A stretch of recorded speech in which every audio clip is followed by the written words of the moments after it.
Hi guys, I'm here making a pasta recipe that I love. I've been making it for about 3 years now. It's from Chrissy Teigen's Cravings book. I think it was one of the first ones, if not the first one.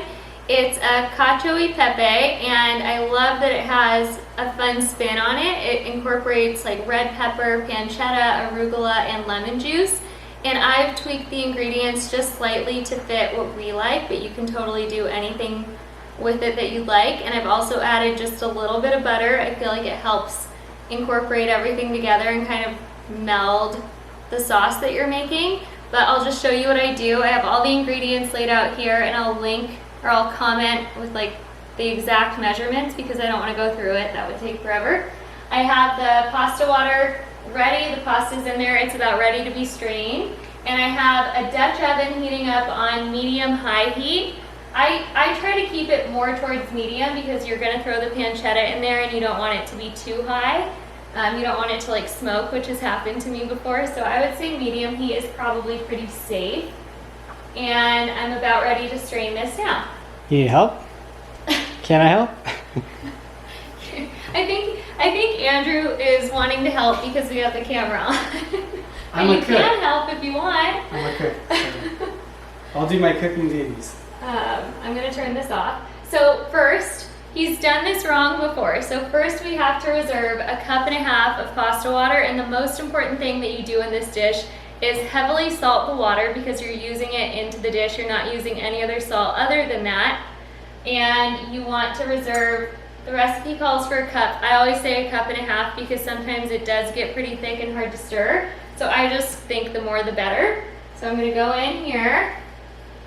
And this is just easiest for me. If you have a better way to do it, by all means. I'm going to get some more. And that's about good. So keep that off to the side. And in the meantime, I'm going to throw the pancetta in to the Dutch oven and get that going.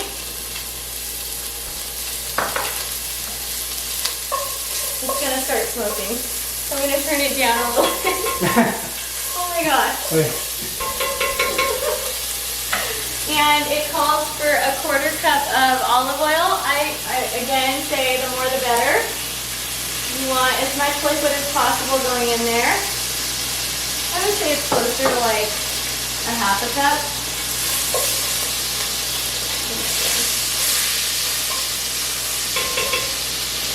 And now you can start adding in the red pepper, the garlic, and the black pepper. And it smells really, really good.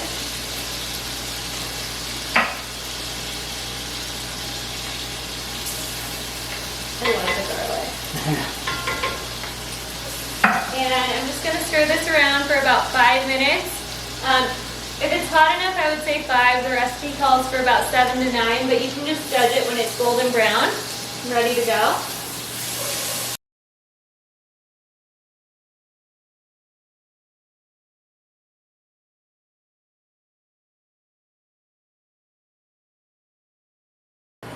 Okay, so now that that's ready to go, it's golden brown and it's looking a little bit crispy, we're going to add the pasta back in.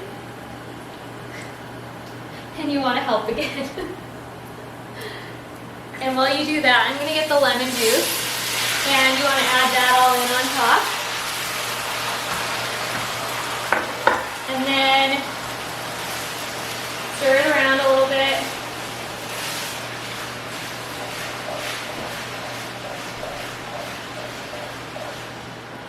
And now what I do, which is like my own trick, I add the butter. I'm doing 2 tablespoons of butter. You don't have to do that much if you don't want to, or you can do more.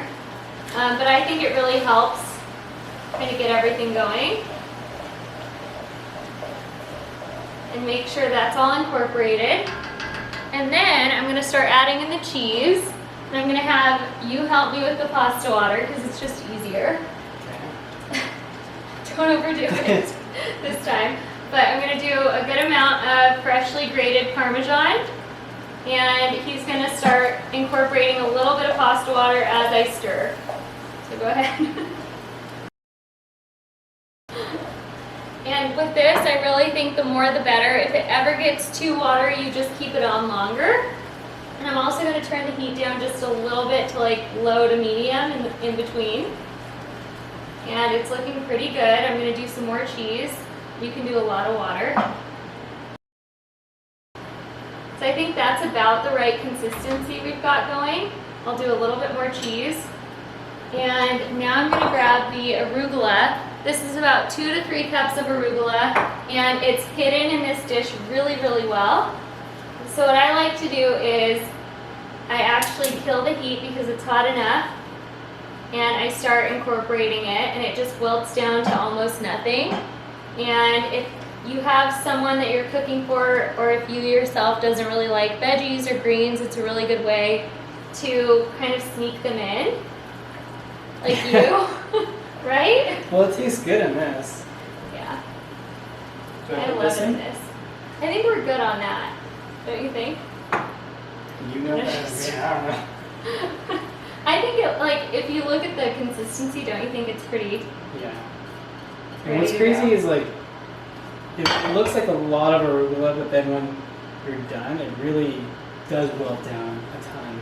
Yeah, it's like, I mean, that's like anything. Like if you ever cook broccoli, it's like you start out with so much and it's It's true.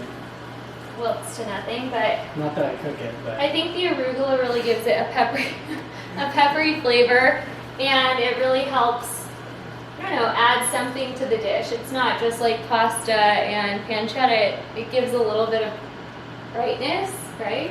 And the lemon helps also. Kind of helps it not be so heavy. do you need help? I think I'm good. I'm getting a little tired. Do you want to grab a little cheese from the fridge to top it off with? And we use Parmesan, freshly grated Parmesan for the like incorporation, but we're actually using the Romano blend. It's a Parmesan Romano blend that we get from Trader Joe's that we love to top any pasta off with. It's so good. Do you want to show the package? Okay, I think this is ready. There it is.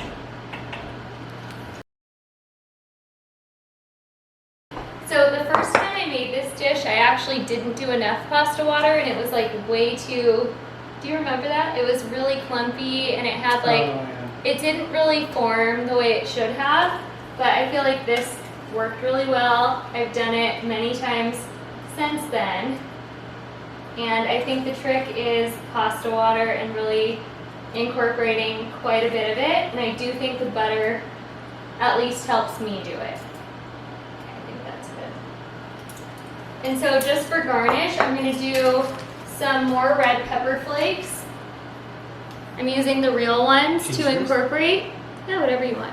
Yeah.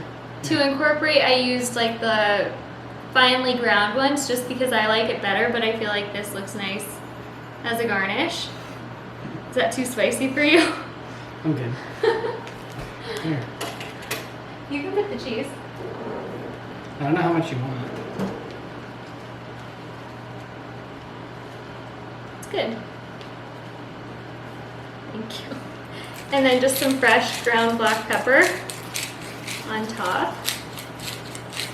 It's super simple. I would say with prep it's under 30 minutes. Yeah. Yeah, it's really easy. And that's it. So I hope you enjoyed. I hope you try it out. It's a great recipe and it's a really good one to share. Are you gonna try it? Do you want me to? Is this one mine? Yeah. The one with a little bit more. But below because it's probably really hot. Like really hot.